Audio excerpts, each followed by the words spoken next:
አዲስ አበባ ገብቶ ተደብቋል። እኔ እኮ እንዲህ ቢጠበስ አይሸተኝም፣ ላየው አልፈልግህም ብልሽ አባረርሽው ሰው መቼም ዞሮሽ አታዩም። አባቱ ከእናተ ቤተሰቦች አንዳቸው ጋር ካገኘው ምንም ነገር አላናግርህም ብሎታል። እኔን ቀረበ ማለት አባቱ አይፈልገው። ወንድምና ወንድም ለወራት ያኳራረፈ ሰው ነው ይሄ ሰውዬ። በጣም ከባድ ነው። የኔ ልጆች ሲጠራሩ እኮ ወንድሜ ነው የሚባባሉት። ሚስት ልጅ የለውም ብሎ ቀበሌ ላይ የመሰከሩ ሰዎች እንኳን ምስክራቸው ወረቀታቸው እጄ ላይ ነው። እሱም መክሰስን 5 ዓመት ማስፈረድ አገር ውስጥ ነው ያለው። አሁን በርግጥ እህቲቱ 4 ሴት ልጅ አላት። በእኔ ላይ ያዘጋጀችው የተናገረችው ያደረገችው እንደዛ የምትንሰፈሰፈለት ባሏን ፈታለች። እሷ አሁን 4 ልጅ እያሳደገች ነው ብቻዋን። ልሂድ ካልኩ በህጉ እዚህ ኢትዮጵያ በገባበት ሰዓት እሱን ማሳሰር እችላለሁ። ትቻው ነው ሲተውት ይወቁ። እናት አትገፈተር መስዬ እኔ ስወድቅ ልጆች የሚወድቃል። እናት አርግዛለች፣ አምጣለች፣ ዋጋ ከፍላ አሳድጋለች እና ለምን ታልቅስ?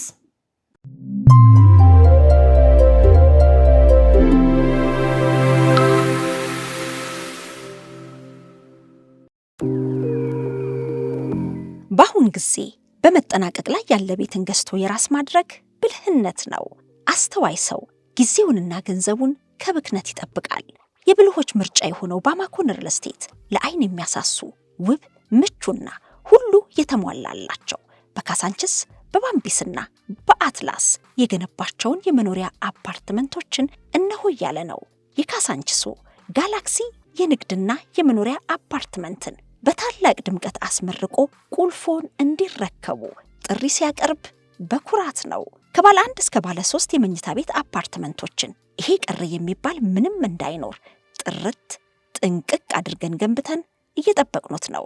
የቀሩን ውስን ቤቶች ተሸጠው አልቀው ኋላ ወይ ነዶ ብለው ሳይቆጩ ፈጥነው በ0955 97 11 11 ወይንም በ0955 98 11 11 ላይ በመደወል በቶሎ ወስነው ቤቶ ይግቡ፣ ኑሮን ያደላድሉ፣ ቅንጡና ምቹ ህይወትን ያጣጥሙ። ባማኮን ሪል ስቴት።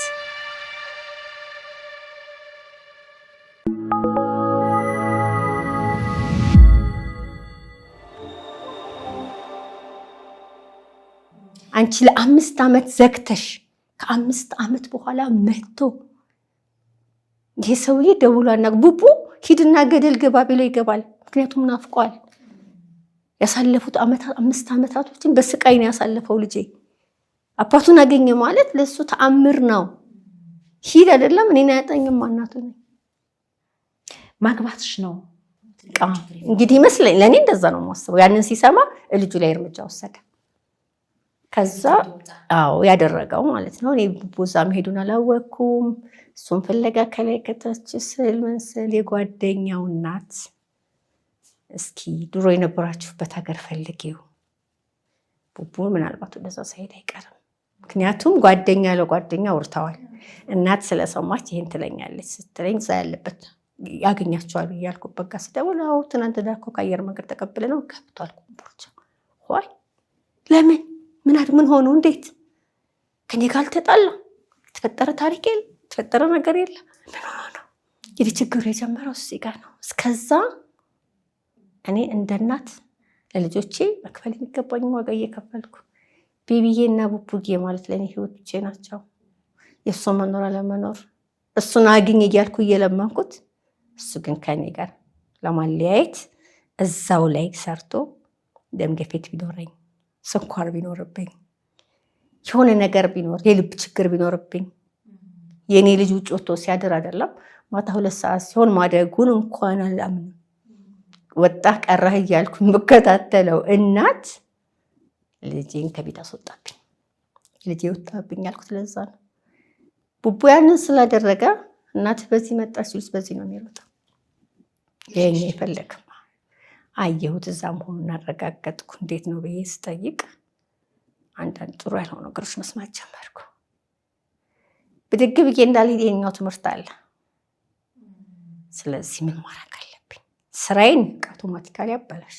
ያ የተጀመረ ማአት ነገር ሉዝ ያረኩበት በገንዘብ ደረጃ ብዙ ዋጋ የሚያስከፍለኝ አበላሸብኝ። ሁሉንም ባለበት አቆምኩት። ተከራየሁበትን ቤት 35,000 ነበር በዛን ሰዓት።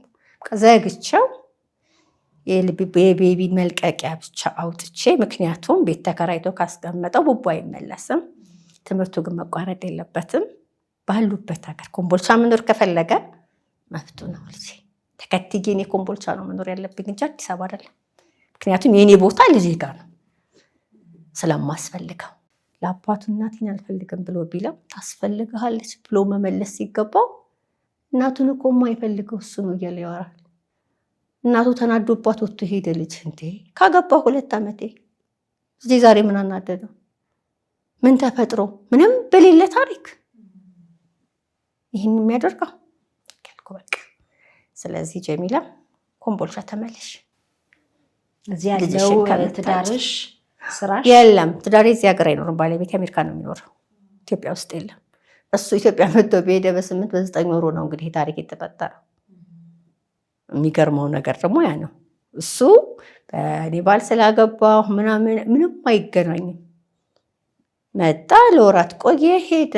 እሱ ከሄደ በኋላ ልጆቼና እኔ ሰላም ኑረናል።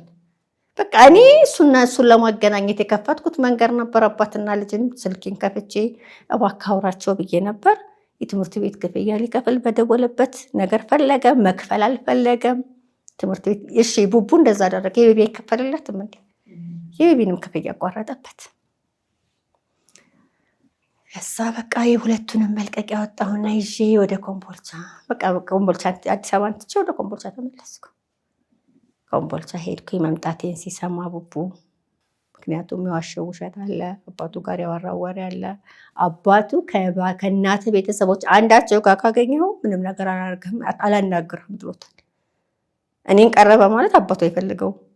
እንግዲህ ዲፈረንስ እዚህ ጋር ነው። አስብ፣ ይሄ ልጅ ከስንት ዓመት በኋላ ያገኘው አባቱ ነው። እኔ ሄድኩ ማለት ለሱ ደግሞ ነገር ላበላሽበት ነው። ከአባቱ ጋር ላጣላው ነው። አድግሃል ተብሏል። ቤት ተከራይተውለታል። መስዬ ቤቱን የተከራየለትን ቤት ብታስገቢው ደስ ይለኛል። ሄጄ ያየሁት ቤት እኔ አንድም ቀን ለልጆች እኔ እኮ 3 ነን እኮ 1 ክፍል ይበቃናል፣ 1 ፍራሽ ይበቃናል እኮ አይደል? ግን አድርጌው አላውቅም። ሙሉ ግቢ ነው የሚይዝላቸው። ለልጆቼ ደስታ፣ ለልጆቼ ሰላም፣ ለልጆቼ ኮንፈርት ስል ነው። አንድ ጭቃ ቤት ውስጥ አበድኩ። ያለበትን ቤት ሳይ ማን የተከራየለት ስል አጎቱም አክስቱም መጥተው አይተውት ሄደዋል። እንዴ ከ10 ምናምን ዓመት በኋላ ቡቡን ሊያዩ መጡ። ችግራቸው ምንድን ነው? እነዚህ ሰዎች ከኔ ጋር ነው ወይንስ የሆነ አስበው አዘጋጅተው ቀመረው ነው የመጡልኝ? ለእኔ ነው አዲስ የሆነው ይሄ ነገር። ይህን ያክል ዓመት እንግዲህ አባት ሄደ፣ ወንድም ጋር በዛው ነገሮችን በቃ ይፋ ወጣ። ይቅርታ እኔ እንዲያረኩት አለ። ተጣላን ከሱም ጋር ማለት ነው። ከዛ በኋላ ያን ካበላሸ በኋላ እኮ አባትና ልጆችን አባት ያሳጣቸው ወንድምየው ነው። ወንድምየው ኖ አሁን ደግሞ አባትና ልጅ እንደዚህ ያደርግ ከልጆች ጋር እንዲፈጠር ብሎ የማስተካከል አቅሙ ምንድነው ሰው ፍላጎቱ የለውም እንጂ ማለት ነው። ወንድሙ እንደሚሰማ ምን ጥያቄ የለውም፣ ይችል ነበር። ኢቨን ኢትዮጵያ ሲመጣ እንዲያገኛቸው አይፈልግም። እህትና ወንድም እንደዚህ ይዘውታል። በቃ መንገዱ ተዘግቷል። አይ ግን ደግሞ ልጆቹ ናቸው መቼም በልጅ ጉዳይ ነጋሪ አይፈለግም። ራሱ ማሰብ አለበት። ይሄ ነው ትልቁ ችግር። ገባኝ። ማለት ጥፋቱን ወይም ደግሞ ኃላፊነቱን መውሰድ ያለበት ራሱ ነው መውሰድ ያለበት። ምንም ጥያቄ የለውም። ይሄ በዚህ አጋጣሚ ግን እንደው በዚህ ጉዳይ ምክንያቱም ፊት ለፊት ወተሽ ይሄ ገጠመኝ በልጆቼ አባት የቤተሰብ ጣልቃ ገብነት እንዲሁም ደግሞ ልጆቼን እንዲሆኑ ይሄን አሳለፍኩ እያልሽን ነው። ይሄንን እየተመለከተ ከሆነ መልስ ቢሰጠን በሱ በኩል ያለው ነገር ምንድን ነው የሚለውን እንደ ሚዲያ መልስ ቢሰጠን ደስ ይላል። ዝግጅት ክፍላችንም ምላሹን ለማስተናገድ ክፍት እንደሆነ መግለጽም አለብን። በጣም ትክክል ነሽ። እኔ ምክንያቱም ለምን መሰለሽ ሚዲያ ድረስ አልደርስም ነበር። እነዚህን ሰዎች በምን ጠይቂያቸዋለሁ መሰለሽ? በተለይ ልጄን ካስወጡ በኋላ ምክንያቱም ሌላ ልጅ አለ። ዛሬ ቡቡ ላይ ያረጉትን ባይሳካላቸው ነገ ቤቢ ላይ ይደግሙታል። ስለዚህ ይሄን ነገር እኔንም አንቅተውኛል። ምክንያቱም ጠላትነትን ያሳዩኝ እንጂ የቤተሰባዊነትን አይደለም። ጠላት ነው ሲመጡ እነዚህ ሰዎች ምን ሆነው ነው? ከኔ ጋር ችግራቸው ምንድን ነው? ምንድን ነው ያደረኳቸው? ወይንስ ልጆቼ ምን አድርገዋል? ይሄ ሰውዬ በዚህ ደረጃ ልጆቹን ሲበድል ኖረ። ስልክ ልጅን እንደመዝጋት ቀላል ነገር አይደለም መሰለኝ። በጣም ከባድ ጊዜ ነው ያሳለፉት እነዚህ ልጆች። በጣም ስለ አባት ሲወር እኔ አባቴን ፎቶ አይቼ ሳለቅስ ተማሚ ይባል አታልቅሽ አለኝ ትንሹ። አንቺ ቢያንስ የጌሽ ፎቶ ነው የምታለቅሽ ለታባታለሽ። ሙቶ እንኳን ታዝኝለታለሽ፣ ትወጂዋለሽ። የኛ አባት እኮ እኛን አይፈልገንም ኖ አይባልም። አባታችሁ የማይፈልግበት የራሱ ምክንያት ይኖረዋል። አንድ ቀን ይነግራችኋል። ስለዚህ ተውት እያልኩኝ የምመልስ እናት እንድሞት ይፈርዱብኛል። ልጄን ከቤት አስወጡ ማለት ሙቼ ነው። ትንፋሽ ውስጥ ነበር። እጅግ በጣም መስራትም መብላትም መተኛትም መኖርም አልፈልግም። ምክንያቱም ቡቡ ማለት ለኔ ልጅነቴ፣ ህይወቴ፣ ገንዘቤ እሱ መክመኔ ሲያረጋ እዛ ሀገር ላይ እየሰራ እኔ እየሰራሁ ሁሉ ዝም ማድረገውና የምገነባው ፕሮጀክቴ ነው እኮ ቡቡ ለኔ። ነገ ላይ የሆነ ነገር ላይ ደርሶ ማየት የምፈልገው እንደገና እኔ ቡቡን አይቼ አልጠግበውም መስዬ ሁሌም ጎኔ ቁጭ እንዲል የምፈልገው ጓደኛዬ ቡቡ ለኔ ጓደኛዬ ነው። ከእህት ከወንድም ከሁሉም በላይ በተለይ ካደገ በኋላ የኔ ባንክ አካውንት ስንት እንዳለውና ምን እንደማደርግ የሚያውቀው ቡቡ ነው። ምን አድርገን ማኔጅ እናድርገው። ቡቡዬ በጣም ጎበዝ ልጅ ነው። ደውዬ ቡቡዬ ሰራተኛ ከሌለ ቤቱን አስተካክለህ እንደዚህ አድርጋ ጠብቀኝ። ሴት አይሰራውም ቡቡ የሚሰራ። ጥሩ አድርገሽ ነው ያሳደግሽው። እጅግ በጣም ያከብረኛል። መልስ ብልኝ 15-16 ዓመት ልጅ እያለ ገባና ቡቡ ስቀጣቸው እኔ መቀጣቸው ጆሮህን ያዝ ነው የምላቸውና በእንትን ነው መቀጣቸው። ተንበርከኩ ወይም ጆሮአቸውን ጥፋት ሲያጠፉ ነው መቀጣቸው እና በሆነ በቁጣ ነው። እናትነቴ ኃይለኛም እናት ነኝ ማለት እችላለሁ። ለምን እናትም አባትም ነኝ። ሁለቱ ነው። እንደ አባት ተቆጥቼ ልጆቼን መንገድ ካላስያዝኩ ነገ ዋጋ ያስከፍሉኛል። እንደ እናት ደግሞ ሩህሩህ ሁኜ ፍቅር ካልሰጠሁ ከባድ ነው እና ሁለቱንም እየሆንኩ ነበርና ቡቡ ማማ እንደዚህ ያደረገች በዛ መጣች ካሉት አላህ እንዴት እንደሚጨነቅ እንዴት እንደሚፈራኝ ቡናውን አፍልቶ አጫጭሶ አዘጋጅቶ ቤቱ ከውጭ ስገባ ፏርኮ የሚጠብቀኝ ልጄ ነው። እስኪ ቡቡን ማጣት ለኔ በጣም ቀይ መስመር ነው የነኩት። ለኔ አልሞትኩም፣ ተኩሰዋል። እነሱ ግን አልገደሉኝም። በእርግጠኝነት የምነግርሽ እኔም መግደል አይችሉም። አጠናከሩኝ። ለቤቢ እንዳሰባራኩኝ ነገ እንደሚደግሙ ታሰብኩኝ። 5 ዓመት የጠፋበት ሪዝን የሆነ ቀን ላይ በልጆቼ ጭንቅላት ውስጥ የሆነ ነገር ቀምሮ ሰራርቶ ሊያበላሽብኝ እንደሚነጥቀኝ አሰብኩት። ምክንያቱም ቀምቶ አሳየኝ መሲ፣ ልጄን ከእጅ አውጥቶ አሳየኝ። ይሄ ሰው የኔ ቤተሰቦች ከሱ አይፈልጉም እንጂ ቢፈልጉ ልክ ከሀገር ሲወጣ ብሎክ አድርጓቸዋል። ከኔ ቤተሰቦች ያ ሁሉ ያሳለፈውን ረስተው አንዳቸውንም አይናገርም። የኔ ቤተሰቦች እንድን ያደረጉት ሆናችሁ ተጣላችሁ ሆናችሁ ተፋታችሁ ብሎ የጠየቀው ሰው የለም። ለምን ሚስት ልጅ የለኝም ሲል ሚስት የለውም። አብቅቷል በቃ እዛ ላይ ቆመ። እኔና ልጆቹ ነው በቃ። አንድ ሰው ለሽምግልና ለነገርም በፍቅርም አናግሮት የሚያውቅ የለም። ቀርግፍ አድርጎ ሰው ሲተውሽ እኮ በቃ ራስሽን አስከብረሽ ጥሩ አባቱ ነሽ ራስን ማሳየት ነው እንጂ ልጅን ለማበላሸት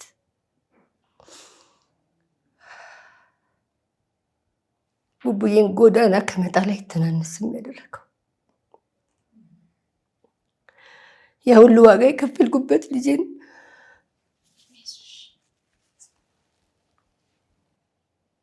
አይዞሽ። ያኔ ከአቅምሽ በላይ ሆኖ ምን ተሻለኝ በሚለው እንደው ሰዎች እስቲ ሀሳብ ይስጡኝ በሚል በቀጥታ ስርጭት ፕሮግራም አወያይተንም ነበር። ማለት ምን ላድርግ ልጄ ከእጄ ወጣ፣ አሳመፀብኝ፣ ልጄ ያለበትን አላቅም ብለሽ በጣም ተጨንቀሽ ነበርና ማንም ሰው በዛ ውስጥ ልጄ ከእጄ ወጣ ሲባል የሚደከመው የሚለፋው ከተወለደ በኋላ ለልጅ ነው፣ ሌላ ህይወት የለም። በጣም ከባድ ነው። ልጄን ፍለጋ ሲሄድ የሚላከው ብር ስለቀረባት ለብር ብላ ነው አለ። ለሰዎች ብር ከፍለው እሱና ወንድሙ ኮምቦልቻ ላይ እኔ የምናገረው እንዳይሰማ ልጁን ፈልገው አይደለም ጎዳና ወድቆ ያላሉት ያላወሩት ያላደረጉት ነገር የለም። እናትህ እኮ ብሮዝ እያበላሸችብህ ነው እንጂ እኛ እንዲህ ልናደርግልህ ነበር። በኋላ ነው የሚሰማት። ከዛ ልክ ስሰማ የማይሆኑ ልጆች ጋር ገጥሟል። ጥሩ ነገር አይደለም ያለው። ልጄን ሊያሳጣኝ ነው እስከ መጨረሻው ሰውዬ። ከዛ ማድረግ የምትችይ በቤተሰብ በኩል ሞክሬያለሁ። ላናግር ስሞክር ያልተፈጠረ ታሪክ ባሏ እንዲህ ብሎ የለም ባሌ እኮ ሀገር ላይ በጣም ትልቅ ሴት ነች። በጣም የታወቀች የተከበረች ነበረች። ስም መጥራት አልፈልግምና ነው። ደውላ አናገረችው። የመለሰላት መልስ ያስጠላል። ስለዚህ ልጅን በራሴ ነው መንገር ነው። አላናግርም ዛሬ ቢለኝ ቢያንስ ቡቡዛ ከተቀመጠ እዚህ ጋር ቤት ተከራይቼ መቀመጥ አለብኝ እንጂ አዲስ አበባ ተመልሼ አልቀመጥም። ይህ ነው ውሳኔ ነበረው። ለዛም 7 ወር ተመልሼ ኮምቦልቻ ተቀመጥኩ። እዛው ነበር እሱ ቡቡ እዛው ነበረ። ይሄ ሰውዬ እዛ ሆኖ ማኔጅ ሊያደርገው እንደማይችል ግልጽ ነው።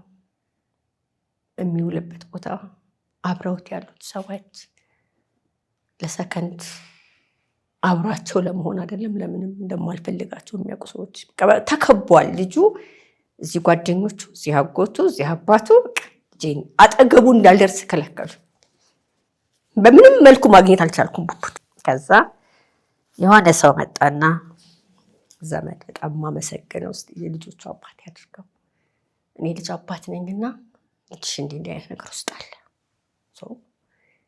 ሳታጭው አንድ ነገር ውሰጂ፣ እሱ እዛ ሆኖ እያደረገ ያለው ነገር ጥሩ አይደለም፣ እኔ ግን ሳልነግርሽ አልቀርም ብሎ ሰው ይነግረኛል። ማቃት ፖሊስ ነበረችና እጃ ማከርኳት እንችላልኛል።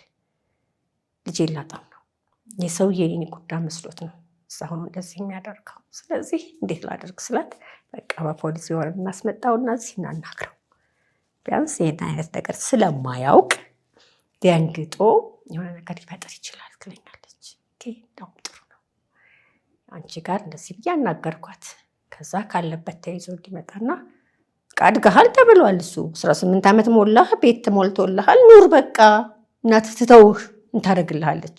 እድሜ አለ፣ ገንዘብ አለ፣ በዚህ ላይ የናፈቅሽው አባት ከጎንሽ ነው። አይቶን ነው ቡቡ ይህንን ማሰብ እኔን እኮ ፊት ለፊት እንዲቁጭ አድርጎ የማየትና የማግኘት አቅም የለውም አውቃለሁ። ጥሎ ይጠፋል።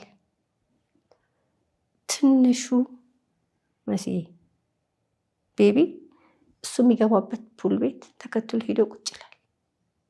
ወንድሙ እዛ ቁጭ ብሎ እሱ ሲቁጭ ብሎ የሚያደርገውን ሲያይ ቆይቶ ይመጣል። ሙጣ ስንነሳ ማን ሄድ ይለኛል። የት እሱ የሚውልበት አካባቢ ወንድምና ወንድም ለወራት ያኳራረፈ ሰው ነው ይሄ ሰውዬ። ወንድምና ወንድምን መሲ በጣም ከባድ ነው። የኔ ልጆች ሲጠራሩ እኮ ወንድሜ ወንድሜ ነው የሚባባሉት። ያን ያክል ፍቅር እንደነበራቸው ሁሉ ሄዶ እኔ ልጅ ጤነኛ ሁሉ አልመስልሻል። በኋላ ላይ ቡቡ እንዲህ የሆነ ነው። እውነት ቡቡ ነው።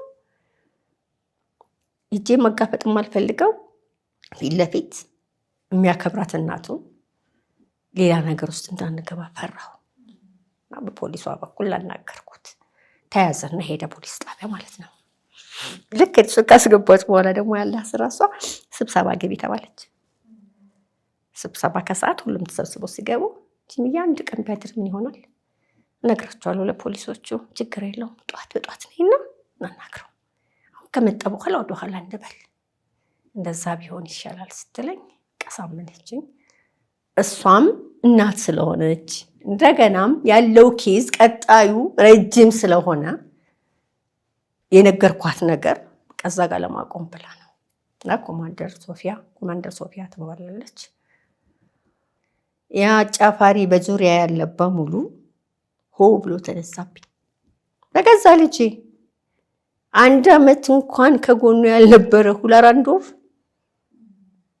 ወንድም ከተማ ላይ ያለን ፖሊስ ጣቢያ ፖሊስ መምሪያ ምን የቀረው የለም ያላዳረሰው። ስምም አልጠራው አቃቢ ሕግ ይደወለለታል። በጣም መልካም ሰው ነው፣ ያቀኛል። እንደዚህ ተፈጥሮ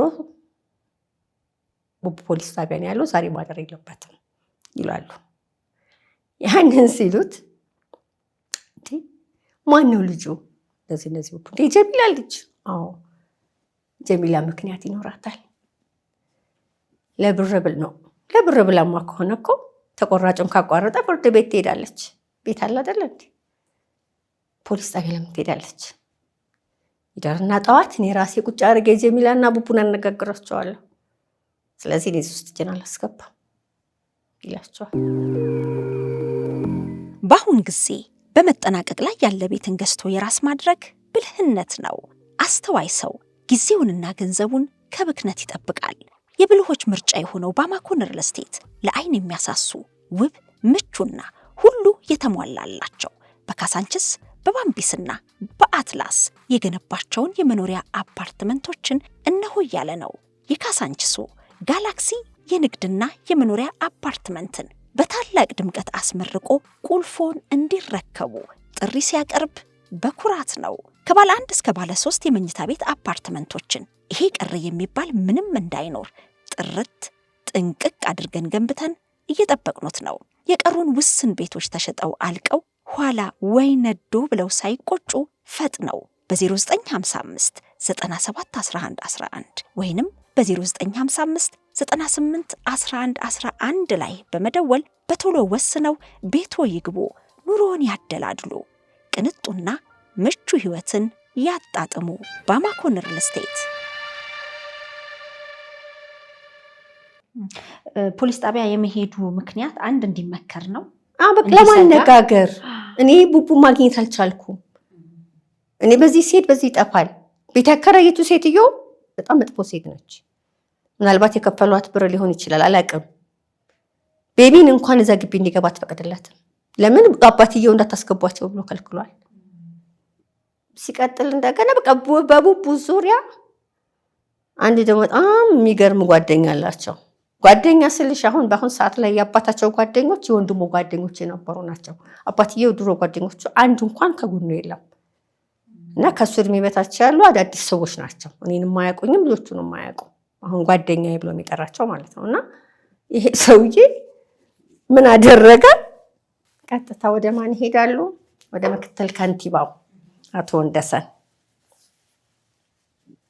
እሱ ጋር ይኬዳል ይመስለኛል። እና እኔ ተደወለልኝ ስልክ ማታ 2 ሰዓት ላይ 1 ሰዓት ከሩብ 2 ሰዓት እኔ ራሴ ተጨንቄያለሁ። እሱ እዛ ስላለ ግራ ገብቶኛል። ማድረግ የምችለው ሁሉ ነገር ግራ በገባኝ ሰዓት ነው። እና ዋና ሳጅን ምስጋን የሚባል ልጅ አለ፣ ፖሊሱንም አውቀዋለሁ። ማታ ላይ ፖሊሷን ለካ መፍታት አለብሽ ብለዋታል። መውጣት አለበት በዚህ ሰዓት፣ አለ ምክንያት እስር ቤት ውስጥ ማደር የለበት። አዎ ስንት ሰዓት? ማታ 2 ሰዓት ከሆነ 1 ሰዓት ከምናምን። ያን ያደረገው ማን ጋር ሆኖ? የኮምቦልቻ ምክትል ከንቲባ አቶ ወንደሰን ጋር። አቶ ወንደሰን መኪና ይዞ ሄዶ በዛን ሰዓት ላይ ፈቶታል። እንግዲህ አሁን ከነገርሽንም ስንነሳ እስር ቤት ውስጥ በምን ምክንያት የሚለው ተጠያቂነት ሊያመጣ ይችል ነበር ማለት ነው። ማለት እንደ ክስ አይደለም ያቀረብሽው፣ እንደ ትብብር። አንድ ምን አለ መሰለሽ፣ አንድ ፖሊስ እስከሚያጣራ ማንኛውንም ነገር እንደ ህጉ ማለት ነው፣ ጠንቅቄም በእንደዚህ ነው ብዬ ባህልን 24 ሰዓት የራሱ ጊዜ አለው። እቺ ፖሊስ የራሷ የሆነ የራሷ ሪዝን አለ፣ ተሳመናት ነገር አለ ያስገባችበት። ተመልሳ መታ እንድናነጋግረው ፈልጋ ነበር እኮ። የለም ስብሰባ ገቡ። 11 ተኩል ላይ ይዘጋል። እንደ ማንኛውም ተዘግቷል። በቃ ጠዋት ነው ይሄ ነገር ሊሆን የሚችለው። ስለዚህ ያ ምክትል ከንቲባ መኪና ይዞ ሰዓት እላፊ ያለ ኮምቦልቻ ላይ በዛ ሰዓት ላይ የወቅታዊ ሁኔታ ማለት ነው። እሱ እዛ በነበረበት ሰዓት መኪና የሚንቀሳቀስበት ሰዓት እላፊ ያለ እንቅስቃሴ የለም።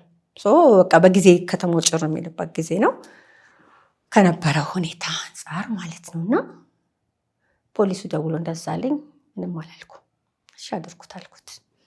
ጠዋት እኔ ፖሊስ ጣቢያ ሄድኩ። ፖሊስ መምሪያውን ሄድኩት። ምክንያቱም እኔ መብትና ግዴታዬን የማውቅ ሰው ነኝ። ምክንያቱም እኔ አሁን መስያ አንድ ነገር እዚህ ጋር የምናገረው እኔ የተጓዝኩት ጉዞ እኔ የሄድኩት መንገድ ሰው ስላለኝ ስለማውቅ ኃይልን መጠቀም ካለብኝ ኃይል መጠቀም ያለብኝን ሁሉ ስለምጠቀም አንድ ሰው ሲያስቀይመኝ ሄጄ መናገር ላለብኝ አካል ነው የምናገረው እንጂ ከዛ ሰው ጋር ፋይት አልፈጥርም። የተከበሩ አቶ መሐመድ አሚን የኮምቦልቻ ዋና ከንቲባው ማለት ነው እሳቸው ጋር ነበር ሄድኩት። በዛን ሰዓት ወደ ራሻ ሄደው ነበር፣ አገር ውስጥ የሉ አለመኖሮችን ሳውቅ ነው እንደገና ተመልሼ ወደ ወንደሰን የሄድኩት ማለት ነው። ስደውልለት ስልኬን አነሳ። ማን ልበል አለኝ። ማታ 2 ሰዓት ሄደህ ያስፈታኸው ልጅ እናት ነኝ ነው ያለኝ። አዎ ብታሽ እንነጋገር ከደስ ይለኛል። የምፈልገውን ፓርቲ ያንን ሄድኩ ከንቲባ ቢሮ። እኔ ደክሞኛል በለው ይዤለት ሚዲያ ላይ ነው የምወጣው። ምን አለኝ መሰለሽ እዛ ላይ ሳናገረው ማለት ነው። እኔ በእርግጥ አባታቸውን አላውቀውም አለኝ። ያው ፖሊስ ጣቢያ እንዳያድር መብቴ ነው ህጉም ስለሚፈቅድ አይነት ነገር አወራኝ። አብርሃም ጓደኛዬ ስለሆነ እሱ ደውሎ ሲነግረኝ እስር ቤት እንዳያድር ነብስ አባታቸው ጋር ሄድኩ። እነሱ ማለት ነው የአብርሃም ነብስ አባት ቄስ አከለ ይባላሉ። የቀረኝ ነገር የለም ያልሞከርኩት፣ ምክንያቱም ልጄ ነው። ሄድኩና ነገርኳቸው። ያው ስልኩ ደውሉና ነገሩት። ልጄን ይመልሱ። እኔ ጥዬ አልፈልግም ብዬ የምሄድ እናት አይደለሁም። ለእሳቸውም አሏቸው ለብር ብላ ነው እንጂ ፈልግ አይደለም፣ ልጁን አፈልገውም አሏቸው። የሚያወሩት ጠፋቸው። የሚያዩት ነገር አለ፣ የሚናገሩት ግራ ገባቸው። አባልኳቸው እኔ ገዳም ውስጥ ይጠራሉ ተብሏል አልኳቸው። ይህን ነገር አጣርቻለሁ፣ እዛ ነው የማስጠራቸው። አልደራደርም በቡቡ። እነዚህ ሰዎች ልጄን በሰላም ይመልሱ። ምክንያቱም እናቱን እንዳይፈልግ ያደረጉበት የራሳቸው ምክንያት አላቸው። ምን እንደፈለጉበት ግን ስቲል አልገባኝም። መስዬ በነፍስ አባት በገዳም ኮስጠርቼ እኔ ወረቀት ልኬላቸዋለሁ። ሄድሽ ገዳም? አዎ ሄድኩ። ምክንያቱም ልጄን መመለስ አለባቸው። ልጄ እጅ ካልገባ እኔ መተኛት አልችልም። ጠየቅኩ። በእስልምና እንዴት ይላል ስል መቼም አንዱን እስላም አንዱን ሙስሊም ወስደሽ ቤተክርስቲያን አትዳኙም፣ ክርስቲያን ከሆኑ በምትጠይቂያቸው ነው አሉ። ደብዳቤ ተጻፈላቸው። ኑና ተነጋገሩ። ቀሩ። ሁሉ 3ቱም ቀሩ። እንግዲህ ያው በክርስትና የሚደረገውን አላውቅም። እዛው እንደምታደርጉትን አድርጉ ብዬ መጣሁኝ ማለት ነው። አንቺ ግን በእምነታቸው ብለሽ? በእምነታቸው። ምክንያቱም ለምን መሰለሽ ያን ያደረኩት ጠይቄ ነው። በኢስላምም እነዚህ ሰዎች ሊዳኙ የሚችሉት እህቲቱ እስላም ነበረች። እኔ የማውቀው ያን ነው። እስላምን ተቀብላ ኒቃቢስት ሁሉ ነበር። ያን ነው የማውቀውና ከባሏ ስትፋታ ለካ ወደ ክርስትና ተመልሳለች። እና ሄድና ክርስቲያኖቹ ጋር የማውቀው በኦርቶዶክሷ ነው። ወንድምየው ግን ኦርቶዶክስ ነው። እዛው በሚጠየቁት ይጠየቁ። ለምን ቀሳድጋለች ደክማለች አለ ለነብስ አባቱ። በቃ ከዚህ በኋላ ልጁ እሷ ጋር መሆን ስለማይፈልግ ከኛ ጋር መሆን መቀጠል ይችላል። ለዛ ነው ቤት የተከራየና አፉን ሙሉ ነው ይሄን ያለው ወጎትየ ድፍረቱ። አቶ አብርሃም አቻሜ በጣም ደፋር ሰው ነው። ዋናው ከንቲባ ከውጭ ገቡ ተባለ። ፈለኩና አድራሻቸውን ቀጥታ ለሳቸው አሁንም በስልክ ደወልኩኝ። ከዚህ በኋላ አለኝ እሱ ማንኛቸውም እጃቸውን አንቺ ጋር ካስገቡ እኔ ኃላፊነት ወስዳለሁ። ልጅሽን በራስሽ መንገድ ልጅሽ አስገቢያለኝ። ቀንተ ከተከላከልክልኝ ልጄን በራሴ መንገድ አስገባለሁ ብዬ እንደገና ጓደኛው ቤት ሄድኩ። ንገረው እኔ ሚዲያ ላይ ይዤ እወጣለሁ። የሶሻል ሚዲያ ሰው ነኝ። ምክንያቱም ለልጄ ስለማላረገው ነገር የለም። ቡቡ ዛሬ መብላት መጠጣቱን አላይም። እየገባበት ያለው ነገር ከባድ ነው። እባካችሁ ድረሱልኝ አይነት ነገር ነው የተናገርኩት። እሺ ምናምን ብሎ ዘጋው፣ ጠፋ። ምንም የሚያደረገው የቀየረው ነገር የለም። እንዳውም ጭራሽ እኔ እዛ መቆየቴን ሲያዩ መንጃ ፈቃድ ምን ታስተካክላለህ አዲስ አበባ ተመለስ ብሎ አዲስ አበባ መለሱት። ከአንቺ ጋር ሳይገናኝ? ከኔ ጋር ሳይገናኝ ወደ አዲስ አበባ ተመለሰ። እኔ ደግሞ ምን አድርጌያለሁ? ትንሹ ልጅ ትምህርቱ እንዳይቋረጥበት ወስጄ ኮምቦልቻ አስጀምሬያለሁ። አሁን ደግሞ ሁለተኛ ደግሞ አስቋርጬ አልሄድም። የግድ ሐምሌ ድረስ መቆየት ሰኔ ድረስ መቆየት ነበረብኝ። በዚህ መካከል ስንት ጊዜ ተቆጠረ?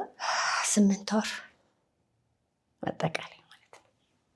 ኦልሞስት አሁን ህዳር ላይ ኔክስት መንዝ ማለት ነው አመቱ ይሄ ኬዝ ማለት ነው። 1 አመት አሰቃይተውኛል፣ ከስራ ውጭ አድርጎኛል። እንግዲህ ለእኔ ምስጋና ሲገባኝ ለእኔ ይህን ሁሉ ስቃይ መቀመርና ይህን ሁሉ ነገር ማድረግ ለምን እንዳስፈለገው ባይገባኝም ልጁን እኮ እሱ እንደ አባትነቱ ቡቡዬን ፕሮሰሳቸውን ጨርሶ ቴንኪዩ ብሎ ልጆቹን አሜሪካ ወስዶ የተሻለ ትምህርት የተሻለ ነገር እንዲያገኙ ማድረግ ነበረበት። ያን ማድረጉ ቢቀር ከክፍለ ሀገርም እዛ ቆሻሻ ቤት ውስጥ ይጥል ነበር ልጁን። እውነት ህሊና ካለው እውነት እህትና ወንድም የሚኖሩበትን የራሳቸውን ልጆች እያሳደጉ በእኔ ልጅ ላይ በዚህ ደረጃ እኔ ድፍረታቸው ሁሉ ይገርመኛል። አንዳንዴ እንዴት ቢንቁኝ ነው? በምን አስበውት ነው? እንዴት ጀሚላ ዝም ትለናለች ብሎ ያስባሉ? በልጄ ጉዳይ አልደራደርም እያዩኝ ስራዬ፣ ትምህርቴን፣ ህይወቴን ትቼ ኮምቦልቻ ስኖር እያዩኝ እሱ በሚያኖራቸው ልክ እንደማላኖራቸው እያዩት የልጆቹን ትምህርትና ደረጃ እያዩ ሰው በርግጥ እህቲቱ 4 ሴት ልጅ አላት። በእኔ ላይ ያዘጋጀችው የተናገረችው ያደረገችው እንደዛ የምትንሰፈሰፈለት ባሏን ፈታለች። እሷ አሁን 4 ልጅ እያሳደገች ነው ብቻዋን። እኔን 2 ልጅ ይዤ ነገሮችን ብታበላሽም አላህ ጀዛዋን ሰጥቷታል፣ እንደኔ ማለት ነው። ስለዚህ ቡቡ ከኮምቦልቻ መንጃ ፈቃድ እንዲያወጣ ተብሎ አዲስ አበባ ገባ አሉ። አዲስ አበባ ስደውል አየር መንገድ ግቢ ውስጥ በጣም ጥሩ ያልሆኑ ልጆች ጋር ገጥሟል። ድረሽለት ነው የምባለው በየቀኑ እየተደወልኩ፣ ልጅሽ ጥሩ ላይ አይደለም ድረሽለት የምባለው ያን ነበር። ትምህርቱን አቋርጬ አልመጣም። ይሄኛው ዋጋ ከፍሏል አለሱ ሲባል ያለቀሰ ነው ሁልጊዜ። ማማኛ እኮ ለሱ ሲባል እንደዚህ በቃ በጣም ደስተኛ አልነበረም። ጥሩ ያልሆነ ጊዜዎች፣ ጥሩ ያልሆኑ ቀናቶች ቤቢ ያሳልፏል። በጣም ተጎድቷል። እዚህ ወንድሙን አጥቷል። እዚህ ይሄ ልጅ በዚህ አይምሮ በዚህ እድሜው መሸከም የማይገባውን ማየት የማይገባው መስዬ ቤቢ አይቷል፣ አዝኗል። ይሄን ሁሉ ደግሞ ያደረገው አባቱ ነው። የአባቱ ችግር ነው መሲ። በጣም ያሳዝናል። ከዛ ልክ እንደጨረስኩኝ 8 ወር የቤት ኪራይም ይልክ የነበረውን ብር ሙሉ ለሙሉ አቆሟል። ቡቡን ከወሰደ በኋላ አቆሟል። እኔ ልጄ ነው የምፈልገው ብዬሻለሁ። ብርም ጠይቄው አላውቅም። እንደዚህ ነው አልኩኝ። ቡቡ አዲስ አበባ ሄደ፣ ቤት አለ። ስለዚህ መብቴ ነው። በፍርድ ቤት አከራይቼ ለልጆቼ ማሳደግ የሰጠኝ ህግ የሰጠኝ ነው። ጠይቄያቸው አላውቅም። 10 ዓመት እኔ በበሩ ዞሬ ቤቱን እንዲዞሬ አይቼው አላውቅም። እነሱም ያውቃሉ። ሪፖርት አደረኩ ይቼ እንደዚህ ተቆራጭ አቁሟል፣ እንዲህ ነው። ስለዚህ ቤቱን አከራይቼ ለልጆች ተቆራጭ አደርጋለሁ ወደ አዲስ አበባ ከመሄዴ በፊት ብዬ ከ7 ወር በኋላ ነው ይህን ኬዝ ያነሳሁት፣ ስለ ብርም ያነሳሁት። ከዛ እሱ ጋር ምን አከራከረኝ? ቤት እያደሱ ነበር። ካደሰው ሲጨርሱ ሄደት ብዬ ቆለፍ አረጌ ቆልፌን ይዤ ሄድኩኝ ማለት ነው። ምክንያቱም ማከራየት እችላለሁ፣ መብቴ ነው። ያንን ሳደርግ እህቲቱን በአይሮፕላን ላኳት ኮምቦልቻ። ምክንያቱም አሁን ነካኋቸው። ስለ ብር ሲጠየቅ በወር ላክ ሲባል ድሮ መጀመሪያ ላይ በወር 2000 ብር ፍርድ ቤቱ ስላለኝ 2000 ብር ነው የምሰጠው። የ6 ወር 12000 ብር ያለብኝ ብሎ 12000 ብር ላካባትኛው መጀመሪያ ማለት ነው። ቤቢ ያልኩት ብር ይኮረፋል እንዴ ስለማለኝ ብር አይኮረፍም፣ ይሄ ግን የ1 ወር ብለን እንይዝለታለን፣ ጊዜው ሲደርስ ሌላውን እንጠይቀዋለን። አሁን ተባልኩት። ቤቢ ምሳቀማ ወንድናል እኔ ያስተካክላለሁ ተው አልኩኝ። ቤቢ የትምህርቱን ሲጨርስልኝ ነው እንግዲህ ያደረኩት። ካርድ ከተቀበልን በኋላ ግን ነው ካርድ ሳንቀበል ከፈተና እንደጨረሱ ፖሊስ ጣቢያ ሄጄ ሪፖርት አድርጌያለሁ ቀድሜ።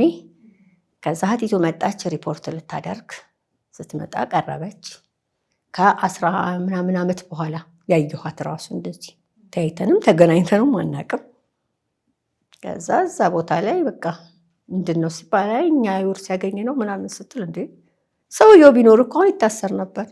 5 ዓመት ልጆቹን ያኮረፈ ለ8 ወር አስቤዛ ይዘጋ የማያስፈልጉ ነገሮችን የሚያደርግ አንቺ ስለመጣሽ ነው እንጂ እሱ ቢሆን እስር ቤት ነበር የሚገባው። ስለዚህ ማስተካከል አለባቸው ምናምን። አይ ስትል ይሄው ወረቀቱ ደግሞ አትቃወሚ የፈረምሽው ይሄው እኔ እኮ ስለ ቤትና ስለ ገንዘብ ያልጠየቅኩት ለእኔ ኢምፖርታንቱ ልጄ ስለሆነ ነው የተውኳቸው እንጂ ሌላ ነገር አይደለም አልኩኝ። ነገራት፣ ፖሊሱን በጣም ነገራት። አሁን ልክ ነው በቃ መልስ የላትም። አሁን ያቋረጣችሁትን በ10,000 ብር የ8 ወር 80,000 ብር አለባቸው አካውንቷ ውስጥ አስገቡ ላኩ ተባሉ። ኧረ አይደለም ቆይ እስኪ ላናግረው። እንግዲህ ይሄ መልስ ትሽ ነገ ጠዋት እንደገና 20,000 ብር ነው ያለኝ አልሰጥም አለች። አይመለከተኝም በኋላ እንደው ጂሚዬ እኔ መሀል ላይ ያለው በቃ ምክንያቱም ተጣልተን አናውቅም አልኩሽ። እሷና እኔ ፐርሰናሊ እንደዚህ ተጣልተን ተሰዳድበን አናውቅም። ከጀርባዬ ነው ስራዋን የምትሰራው። ሁሌም ከጀርባዬ የምትሰራውን ስራ ትሰራለች እንጂ ፊት ለፊት እኔ ጋር መታ አድርጋ የምታውቀው ተናግራኝም ተናግሬያትም አላውቅም። መቴቱን ልጆቹን ጠይቃም አታውቅም፣ ደርሳም አታውቅም። አባታቸውን ግን ተቆጣጥራ ይዛ የእሷ ልጆች ተሳዳጊ አድርገዋለች። እዛ እሷ ጋር የቤቱንም ኬዝ ጨረስኩ፣ ብሩን አስገቡ ተባሉ። አንችልም አሉ። እሷ አሸማገለን 50,000 አድርጌላት በቃ እኔ ይሁን አልኳቸው። በቃ ተውት። ምክንያቱም አዲስ አበባ ስመጣ ደግሞ ሌላ ወጪ ነው የሚጠብቀኝ። ማአት ነገር ይሄን የተበላሸው ብዙ ነገር መስተካከል አለበት። ስራዬን አቁሜያለሁ። ያለኝን እያጠፋሁ ነው የቆየሁት። እንደገና ባል ያለ እንጂ እሱ ባይኖር ነገሮች በቃ ብዙ ነገር ከሲስተም አስወጥተውኛል በአጠቃላይ ማለት ነው። ስለዚህ አስገባ ተባለ። በግዷ እንድታስገባ ቤቢን አቅፋ እየየዋን ለቅሶ ስቅስቅ ብላ ለቀሰች። ፖሊሶችም ደነገጡ፣ እኔም ደነገጥኩኝ። ወላሂ ደነገጥኩኝ። ቤቢዬ ብላ ቃሌ ምንም አላልኩም። በቃ አንቺንም እንደገና ተመልሰን ጂሚዬ ፍርዬ እየተባባልን አወራ። ተውኩት እኔ ስታለቅስ ሳያት። ከዛ ምንም በቃ በቂ መኝነት ሳይሆን በጥሩ ነገር ተነጋግረን አዲስ አበባ ሄዳለሁ ነገ፣ አንቺ ዛሬ ሂጂ እኔ ነገ እመጣለሁ፣ ጨርሻለሁ አልቆይም አልኳት። ቡቡ ይመጣት እንደ ለማን ሆነና ኮምቦልቻ የተቀመጥኩት አሁን ተመልሼ ልጄን አስተካክዬ ወደ ራሴ ነው መለሰው አልኳት። እንደማልተው አሁንም አወራሁኝ። ቀድማ የመጣች እሷ ማለት ነው በአይሮፕላን። በሁለተኛው ቀን የመጣው ሁለተኛውን የመጣው አልመሰላትም ይመስለኛል። እንደመጣች መስዬ እንደመጣች እንግዲህ ልጅ ያለበትን ኮንዲሽን ያውቁ ነበር እነሱ ሰዎች እየደወሉ የሚነግሩኝን ጥሩ ላይ እንዳልሆነ እህትና ወንድም ያውቃሉ። አባትየው ግን አልነገሩት። ከዛ እኔ መጥቼ አዲስ አበባ ከደረስኩኝ በኋላ ቤቢ ላኩት አየር መንገድና በጣም በሁለተኛ ቀን ሲመጣ ቤቱን የተከራዩበትን ሰው ጋር ተጠግቶ ነው የሚኖረው ነበር እንዳውም ይመሰላቸው። ለካ ቤት ኪራይ ከፋዩ አባትየው ነው። ወደ 7 ልጆች ጋር የማይሆኑ ልጆች ጋር ገጥሞ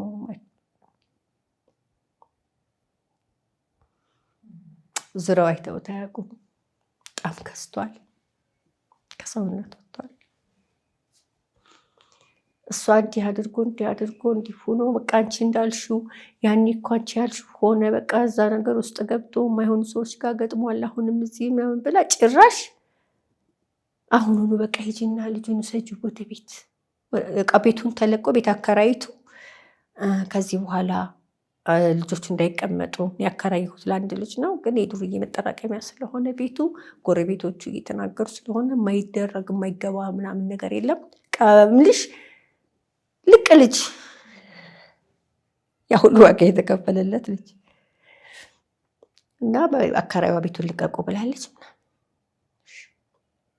ከዚህ በኋላ ቆይ ያልኳት፣ ቆይ እንዳትደውይለት የት እንደማገኘው ያውቃለሁ፣ ልጅ እንዳታስደነግጭው፣ እኔ ሂጄ ልጄን አገኘዋለሁ አልኳት። ከዛ ቤቱን ቤቢ አይቶታል። ራይድ ያዝኩና ልክ ያንን ካወራኋት በኋላ ኢቭን ልብሴን እንኳን አልቀየርኩም። ድግ ብዬ ብቻ ተነስቼ ነው የወጣሁት። በርሬ ቀጥታ አየር መንገድ ነው የሄድኩት። የሚቀመጡበትን ቦታ ቃለሁ። ሲሄድ ከጓደኛው ጋር ቁጭ ብሏል። ወላሂ አላወኩት። በጣም ከስቷል። በጣም ቡቡ አልኩት። በቃ እንዳትደውይለት ብያታለሁ። ደውላለታለች። እያወራት ነው የደረስኩት።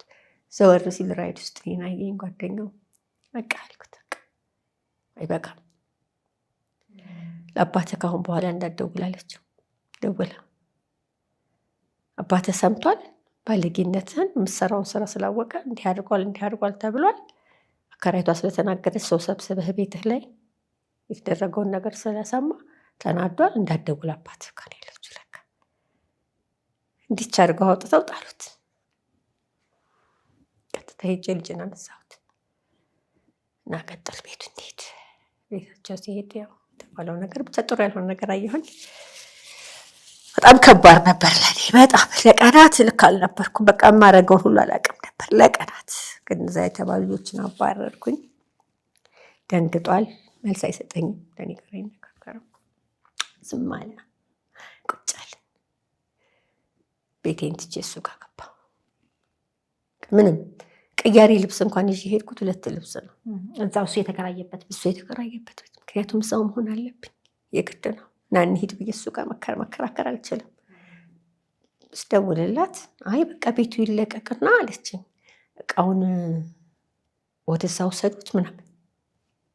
ምንድን ነው የሚያወሩት ነው ያልኩት። መሲ ይሄ ልጅ ብዙ የሚያስፈልገው ነገር እኮ አለ። እዛ ላይ ሰቅለውት ነበር። አሁን ደግሞ ሊፈጠፍጡት ነው። አታረጉትም አልኳት። ቤቢ እዛ ሄዶ ይቀመጣል፣ እኔ እመላለሳለሁ። ቤት አይለቁም፣ አከራዩ አለቀቁ አይሆንም አልኳት። ንገሪው። ከዛ በሁለተኛው 3ኛው ቀን እሺ ንገሪው እነግርሻለሁ ብላ ጠፋች። ስልክ አታነሳም። ከዛ ያ ሁሉ ለቅሶ ያ ሁሉ ማን ጠፋች። የኔንም ስልክ አታነሳ፣ የቡቡንም ስልክ አታነሳ። እህቴቱ ጠፋች። ስሰማ አባትየው ሊመጣ 8 ቀን ቀርቶታል። 10 ቀን ሊመጣ በዚህ ቀን ይገባል። ቡቡ አባታችሁ ሊመጣ ነው። አይ ቀኑን አልነገረኝም እንጂ እኮ አውቃለሁ። ኦኬ ስለዚህ ምን እናድርግ? በቃ ቀኑን አስተካክሎ ሄዳችሁ ኤርፖርት ተቀበሉት። አይ እንዳትደውልለት ብለኛለች። ደውልለት። እሷ ስላለች አይደለም፣ አባትህ ነው። ሲመጣ ፊት ለፊት አግኝቶ ቁጭ አድርጎ እኔ አይጠበኩ። አሁንም የሸወደኝ ይሄንን ነው የጠበኩት። እንደ አባት የገባበትን ነገር አይቶ ውጣ ብሎ መክሮ ዘክሮ ነገሮችን አስተካክሎ አሳክሞ መቀየር የሚገባውን ነገር ይቀይራል ብዬ የጠበኩት። መሲ ተረት ያወራሉ። እንደገና አዲስ አበባ ገብቶ ተደብቋል። እኔ እኮ እንዲህ ቢጠበስ አይሸተኝም። ላየው አልፈልግህም ብልሽ ያቦረርሽውን ሰው መቼም ዞሮሽ አታዩም። የከፈልኩትን ዋጋ ልጆች ያውቃሉ።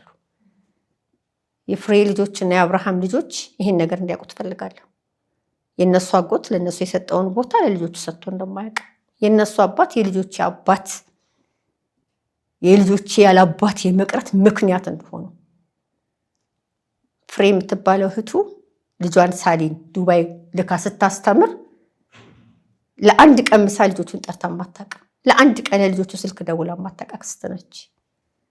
እኔ በራሴ እኮራለሁ። አልሐምዱሊላህ ጥሩ እናት ጥሩ አክስት ነኝ። እኔም ቤተሰቦቼ ልጆቼ ከኛ ስለተወለዱ ነው የኖሩት። አሁን ያንን ማድረጉን ሳውቅ አዲስ አበባ እንደሚገባ ልጆቹ ጋር እንዲገናኝ ፈለግኩ። አሁንም ደግሞ ምክንያቱም ይፈልጋል ቡቡ ይሄን አመጣልሃለሁ እንደዚህ ብሎኛል። እንደዚህ ትንሹ ምንም አይልም፣ ዝም ነው። አባቴ ይሄን አምጣልኝ አይልም። ይሄ ፈጠራ ምክንያቱም የሚያየው ሁሉን የማውቀው አንቺን ነው። በ4 ዓመቴ የተለየሁት ከ4 ዓመት በኋላ ለ8 ቀን ያየሁት ይሄን ሰው ያይቼው አላውቅም።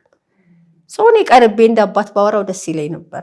አሁን ሊያገኘኝ ካልፈለገ ግን ምን ማድረግ እችላለሁ? አንቺን ግን እንዲሰድብብኝ አልፈለግም አለኝ። ሲደውልለት ሲያወራለት የማያገኘው በእኔ ምክንያት እንደሆነ እያደረገ እኔን ሊያማ ይፈልጋል። የራሱ ስራ ነው፣ ይሄን አይደለም። አለፈ መስዬ ሁሉም አልሐምዱሊላህ። ልጄን እጄ ማስገባቴ ትልቅ ነገር ነው። ሁሉንም ተውኩት። ለእኔ የምፈልገው ይሄንን ነው። ልጄን እጄ ላይ ያደረኩኝ፣ ልጄን መንከባከብ ጀመርኩኝ። ሰውነቱ የሚመለስበት ምናምን በቃ ማማ እንዳላብድ ደረሽልኝ፣ ከማበድ ነው ያወጣሽኝ ምናምን አለ። ጥሩ ፍቅር ጥሩ ነገር መካከላችን ያለው ነገር በሙሉ ተረሳ። እናትና ልጅ ስለሆነ እንክብካቤ ትምህርት ቤታቸው የሚጀምሩበት አባታቸው ሲመጣ ለማግኘት ደግሞ አሁንም አረባባ አይዘጋኝም ማለት ደግሞ ፍቅር ሰጥቶታል። አሁንም ጓጓ ደግሞ መልሶ አገኘዋለሁ ምንም አይለኝም ምናምን አለ። አንድ ቀን መቼ ነው የምናገኘው? መቼ ነው የምትመጣው? አዲስ አበባ ገብቶ ተደበቃቸው። እኔ እሱም በፈልገው ቁጭ ያለበት ቦታ ጀሚላ ነኝ መስዬ በደንብ ያቀኛል። ደግሞ ያለበት ቦታ የሚውልበት ቦታ ቀጥ ብዬ መሄድ ይችላለሁ። አልፈልገውም ላየው። ለልጆቹ አባት ብቻ ይሆን ከሱ የሚጠበቀው ያ ነው። ያንን ማረክ አለመቻሉ ደግሞ እኔ አይደለሁም ምክንያቱ። ራሱን ይቻል። እኔን ስሜን አያንሳ፣ እህቱም ወንድሙም ስሜን አያንሱ። አሁን ልጅሽ እጅሽ ገብቷል። አሁን ልጅ እጄ ላይ ነው። ግን አባትየው በጣም አሁንም ደግሞ መሲ ይሄ ሁሉ ከሆነ በኋላ ልጄን ካገኘሁ ይቅር ብዬ ልቀመጥ ነበር ትቼው። ለልጆቼ በስልክ የሚላቸው በደወለ ቁጥር የሚያመናጭቃቸው የሚመልስላቸው መልስ መሲ ያማል። አርፎ ይቀመጥ። አሁን ግን አላለቅስም። ለብዙ ዓመት አልቅሻለሁ። 8 ወር አልቅሻለሁ ያለ ማቋረጥ። ማታ ሲተኛ ቡቡን ነው የማስበው። ማማ በአላህ ተይኝ ዛሬ እንተኛ በአላህ ነው የሚለው ቤቢ። አለባበሱ እስኪጠፋኝ መብላት አቅቶኝ። ያ ብቻ አይደለም፣ ኮምቦልቻ ላይ እኔ እንዳልንቀሳቀስ እኔ አሁን ይሄን ብያለሁ። ያደረጉትን ያውቃሉ። አስፈላጊ ከሆነ ወላሂ በደንብ አድርጌ ዘግዝኪ ሚዲያ ላይ አውሪ ከነኩኝ ከዚህ በኋላ መሲ አለቃቸው። ምክንያቱም ሚስትና ልጅ እያለው ሚስት የለኝም ብሎ ህጋዊ ሚስቱን ክዶ ነው አይደለም። ሚስት ልጅ የለውም ብሎ ቀበሌ ላይ የመሰከሩት ሰዎች እንኳን ምስክራቸው ወረቀታቸው እጄ ላይ ነው። ምስክሮች ሁሉ እጄ ላይ ናቸው። ሚስት የለውም ብሎ የመሰከሩት ያኔ ዲቢሲ ሞላ እሱም መክሰስን 5 ዓመት ማስፈረድ አገር ውስጥ ነው ያለው። አሁን የልጆቹን በወላጅና በእንትኑ አለኝ ፍርድ ቤቱ ልጆችን የመጠየቅ ግዴታ ጭምር ጋር ነው የተሰጠው አይደለም። እኔ ሞግዚት በሆንም ማለት ነው። ይህ ሰው ልጆችን ጠይቆ አይቶ አያውቅም። ስለዚህ ይያዝልኝ ብል ህፃናቶች መብት ያስጠይቀዋል እኮ። ልሂድ ካልኩ በህጉ እዚህ ኢትዮጵያ በገባበት ሰዓት እሱን ማሳሰር እችላለሁ። ትቻው ነው ሲተውት ይወቁ። ለልጆቹን ያሆንም አባት ይሁን በመሃል መግባት አልፈልግም። እስቲ ይሄንን መልእክት አስተላልፊለት። ቢገባህ እኔ ጥሩ እናት ጥሩ ልጆች አሳድጌ እዚህ ያደረስኩ ነኝ። የኔ ቤተሰቦች ደግሞ ካንተ 5 ሳንቲም አይፈልጉም። ስለዚህ እኔ እንደ ወንድምህም ሆነ እንደ እህትህ ራስ ወዳድ ሆኜ አላቅም፣ ልሆንም አልችልም። አንተ የምትለውን አይነት ሰው አይደለሁም፣ ልሆንምም አልችልም። ምክንያቱም ሰው ልጅ ሰው ነው የሚለካው በራሱ ልክ ነው። በእናንተ ልክ እኔን እየለካችሁ ሊሆን ይችላል። እኔ ግን አይደለሁም። ከልጆቼ ራስ ላይ ውረድ። ለልጆቼ ከዚህ በኋላ አንድ ቃል ብትናገሩ ሚዲያ ላይ ወጥቼ ነው ማዝረከረከልህ። ፍሬ አርፈሽ ተቀመጪ። አሁንም መመላት ለልጆቿ እናቱን 4 ሴት ልጅ ወልዳለች። ከና ልጆቿ አርፋ ትኑር። አስፈላጊ ከሆነ እሷ ምን አድርጋ ወንድሟን 11 እንዳስቀመጠችው መናገር ይችላል። አሁን ግን አላስፈልግም። እዛ ውስጥም አልገባም። በአሁን ጊዜ በመጠናቀቅ ላይ ያለ ቤትን ገዝቶ የራስ ማድረግ ብልህነት ነው። አስተዋይ ሰው ጊዜውንና ገንዘቡን ከብክነት ይጠብቃል። የብልሆች ምርጫ የሆነው ባማኮን ሪል ስቴት ለአይን የሚያሳሱ ውብ፣ ምቹና ሁሉ የተሟላላቸው በካሳንችስ በባምቢስና በአትላስ የገነባቸውን የመኖሪያ አፓርትመንቶችን እነሆ እያለ ነው። የካሳንችሱ ጋላክሲ የንግድና የመኖሪያ አፓርትመንትን በታላቅ ድምቀት አስመርቆ ቁልፎን እንዲረከቡ ጥሪ ሲያቀርብ በኩራት ነው። ከባለ 1 እስከ ባለ 3 የመኝታ ቤት አፓርትመንቶችን ይሄ ቀረ የሚባል ምንም እንዳይኖር ጥርት ጥንቅቅ አድርገን ገንብተን እየጠበቅኖት ነው። የቀሩን ውስን ቤቶች ተሸጠው አልቀው ኋላ ወይ ነዶ ብለው ሳይቆጩ ፈጥነው በ0955 97 11 11 ወይንም በ0955 98 11 11 ላይ በመደወል በቶሎ ወስነው ቤቶ ይግቡ፣ ኑሮን ያደላድሉ፣ ቅንጡና ምቹ ህይወትን ያጣጥሙ። ባማኮን ሪል ስቴት። ይህንን ቆይታችንን ያው መቼም ሚዲያ ላይ የሚለቀቅ ነው። ቡቡም ሆኑ ቤቢ ይሄንን ቢያዩ አይጎዳቸውም። በደንብ አውርተንበት ተነጋግረንበት፣ ምክንያቱም የሚላቸው ነገር አለ። እሱ እኔን ማሳዘን አይፈልጉም። እስካሁን ያለቀሽ ይበቃሻል ነው የሚሉት። ማማ አንቺ ታውቂያለሽ ነው እንደነገርኩሽ፣ ልጆቼ ለእኔ መልስ አይሰጡም። ልጆቼ ለእኔ ብቻ አይደለም ለማንም።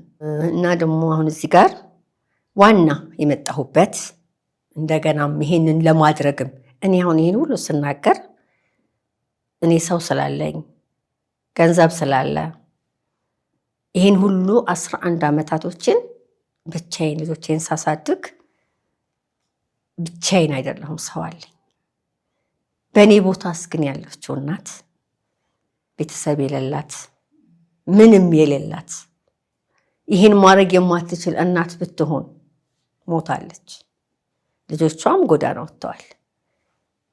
ከችግር ብዛት ወደ ጎዳና የሚወጡ ልጆች ብዙ ናቸው እኮ። ስለዚህ በዚህ ዙሪያ ላይ በቃ እኔ ከደረሰብኝ አንጻር ከሰዎች ጋር ተነጋገርን፣ ከታዋቂ ሰዎች ያው በኋላ ላይ ነገሮችን ይዘነው ስንወጣ ያው ቀጣይ ነገር ይኖራል ብዬ አስባለሁ። በዚህም እንደ ስራ ማለት ነው። እናት ለምን ታልቅስ? እናት ማልቀስ የለባት። እናት አርግዛለች፣ አምጣለች፣ ዋጋ ከፍላ አሳድጋለች እና ለምን ታልቅስ? ልጇ ሊደግፋት ልጇ ደረሰልኝ ቦታዬን ሊይዝልኝ ነው ስትል እናት ለምን ታልቅስ? አባትነት እኮ ቀላል አይደለም። ባያግዛት ለምን ያስፈልጋል መገፍተሩ? እንድትወድቅ መጣር። እንደገና በተለይ ኢትዮጵያ ውስጥ ያሉ እናቶች ልጆቻቸውን ኢትዮጵያ ውስጥ ይዘው ተቀምጠው እንደነ ቡቡ አባት ከሀገር ውጭ የራሱን ሕይወት ዘንጦ እየኖረ መሄጃቸው የጠፋቸው ያንን ሰው የማግኛው መንገድ የጠፋቸው ብዙ እናቶች አሉ። ያው ሶሻል ሚዲያም ላይ ስላለሁኝ ከተለያዩ ሰዎች ጋር ስነጋገር ይሄ ነገር በመንግስት ደረጃ ስፔሻሊ እናቶችና ህፃናት በሚኒስተር ደረጃ በውጭ ጉዳይ ደረጃ ደብዳቤ ይዘን ገብተን እዛ ያሉ አባቶች እዚህ ሀገር ያሉ እናቶች ሪፖርት ሲያደርጉ አገር ካልገቡ መክሰስ አይችሉም። እዛ ሀገር እንክሰስ ቢል እዛ ሀገር ያለው ህግ በጣም ከባድ ነው። አሜሪካ፣ አውሮፓ እኮ የወንበዴና የጨካኝ ሰዎች መደበቂያ አይደለም።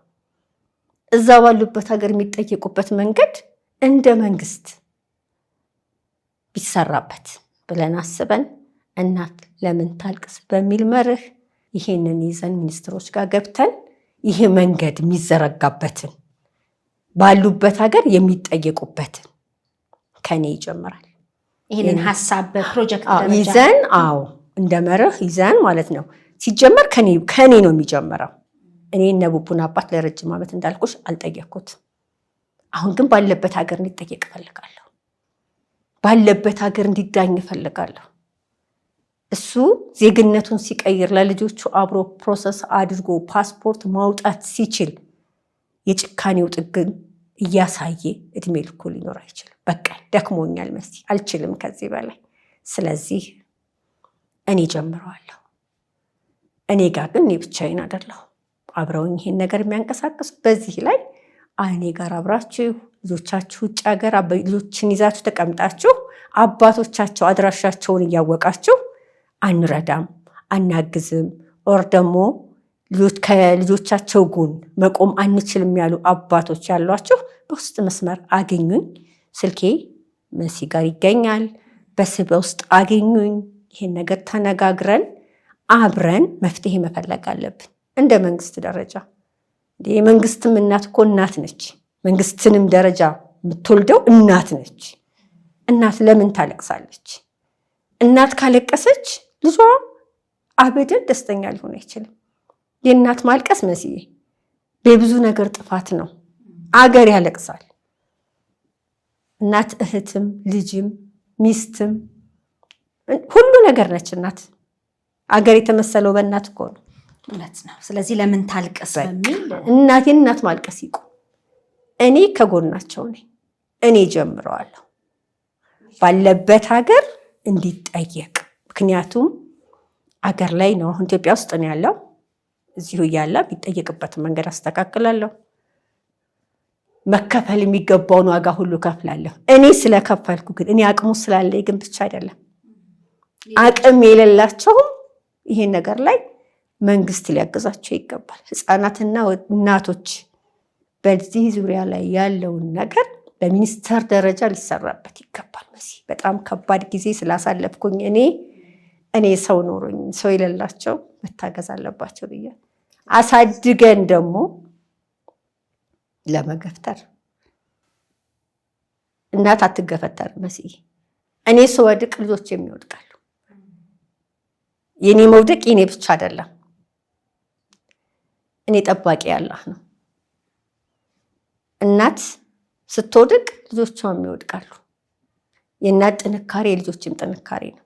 እናት ትምህርት ቤት ነች። እናት ህይወት ነች። አባቶች ብትችሉ አባቱኑ፣ ባትችሉ ግን ጠንካራዋን እናት ሰብሮ ለመጣል አይሞክሩ።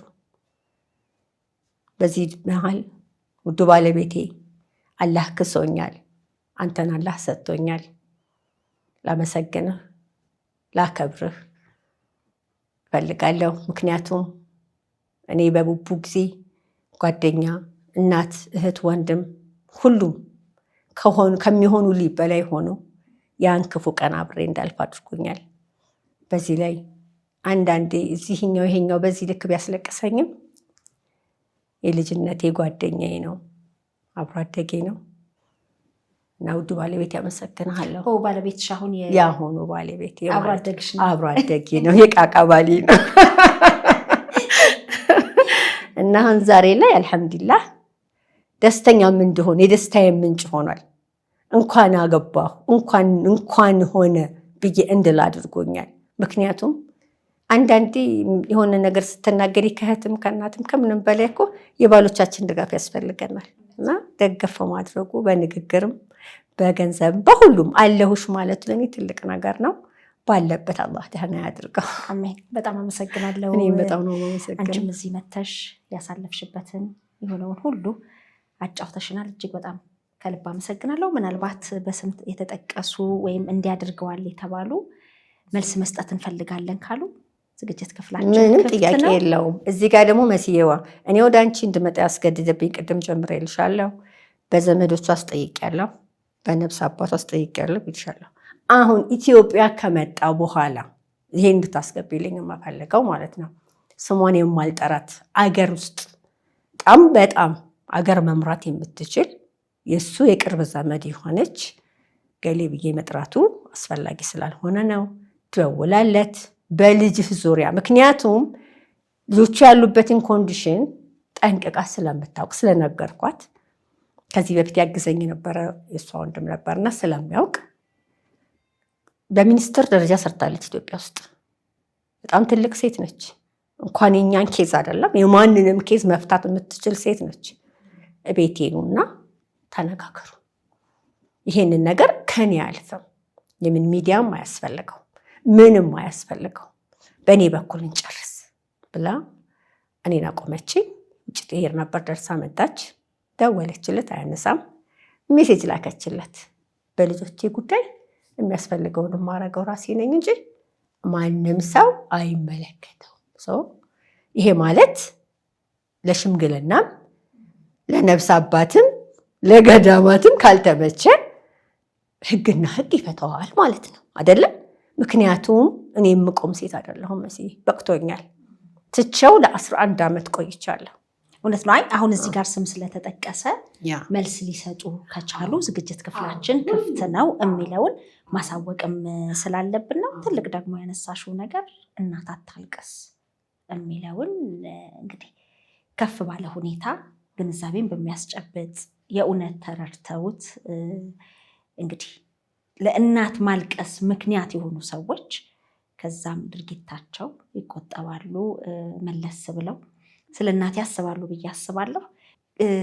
እንግዲህ ያኔ ልንገናኝ የነበረው ትልቅ ስራ እየጀመርሽ እንደሆነና መጥቼ እንድጎበኝልሽ እንዳይ ግብዣ አቅርበሽልኝ ነበር። በኋላ ግን ያው የልጁ ጉዳይ የልጃችሁ ጉዳይ መጣ። አሁን ምን ላይ ነሽ? እንዴት ሆነ? አሁን መስያው በነበረ በዛን ሰዓት ላይ ኦልሬዲ ብዙ ነገሮችን አስተካክዬ ሾርሙ እንደቀረኝ ነበር የነገርኩሽ። አሁን ተመልሼ ከዛ ከመጣሁ በኋላ እንደ መጀመሪያው ጋርመንቱን አስተካክያለሁ። በዲዛይኑ ነው። አዎ ያው ዲዛይኑ ስልሽ ዲዛይን ጨርቆቹ እንደነገርኩሽ ሃይ ኳሊቲ ጨርቆች ናቸው። ከጓደኛዬ ዲዛይነር ሳራ ትባላለች። ሳውዲ አረቢያ ነው የምትኖረው። ከእሷ ጋር አብረን ነው የምንሰራው። ልብሶቹ ከቱርክና ሁሉም ከዱባይ እንደ ኳሊቲው ይለያያል። 5 ስታር በስታር ነው የሚገቡት። አባያዎችም አሉ፣ ቀሚሶችም አሉ።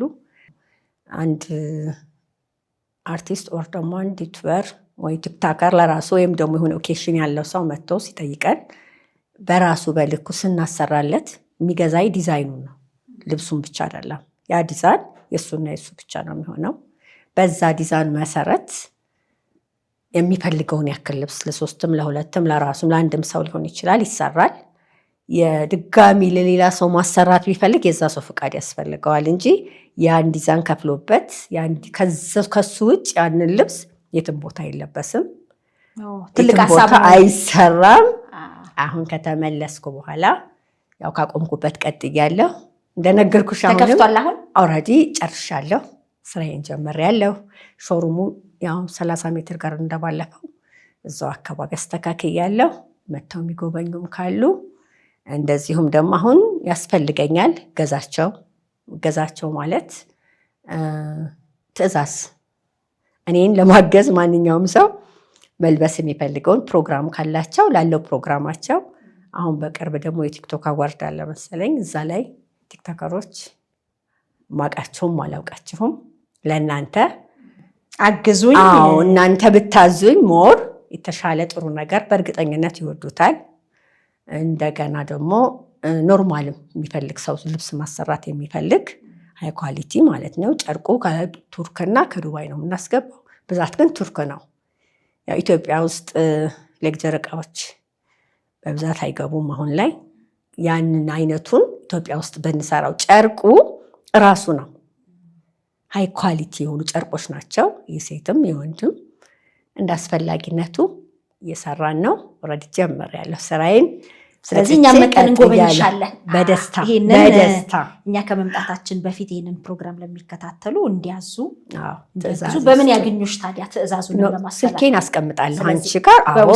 በውስጥም ይወስዳሉ፣ አንቺም ጋር ማስቀመጥ ትችላለሽ። በዚህ ላይ እንደገና ያው ቲክቶክም ላይ ያለው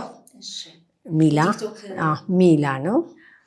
ሚላ ሀስ በሚል አለሁኝ። ያው ቲክቶክ በሚያውቁኝ ዩቱብም ላይ ያለሁ። በውስጥ በኩል ማግኘት ትችላላችሁ። ስለዚህ ሊንኮቹንም ፒን እናደርግላችኋለን። አገኟት።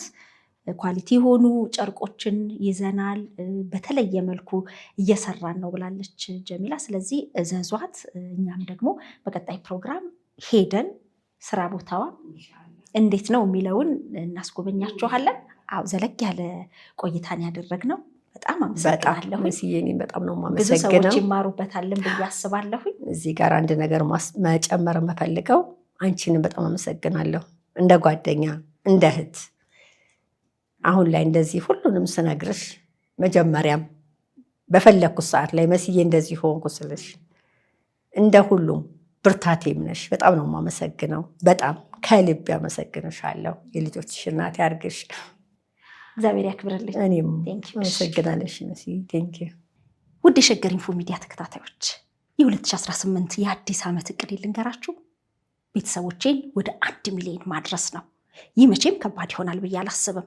ምክንያቱም በሸገር ኢንፎ ሚዲያ የምንለቃቸውን ቪዲዮዎች የሚመለከቱ 60% የሚደርሱ ቤተሰቦቻችን ሰብስክራይብ ያላደረጉ ናቸው። ስለዚህ እናንተ በዚህ ሰዓት ይህንን ቪዲዮ የምትከታተሉ ሰብስክራይብ የምትለውን በተን ነካ ካደረጋችሁ ይህንን እቅዴን ታሳኩልኛላችሁ። ስለዚህ በቅርቡ 1 ሚሊዮን ለመድረስ እንድንችል እናንተ ሰብስክራይብ ያላደረጋችሁ ውድ ቤተሰቦቻችን ሰብስክራይብ እንድታደርጉ በአክብሮት ነው የምንጠይቀው። ሸገር ኢንፎ ሚዲያ ትክክለኛና ተአማኒ የሆኑ መረጃዎችን የምታገኙበት ነው። እናመሰግናለን።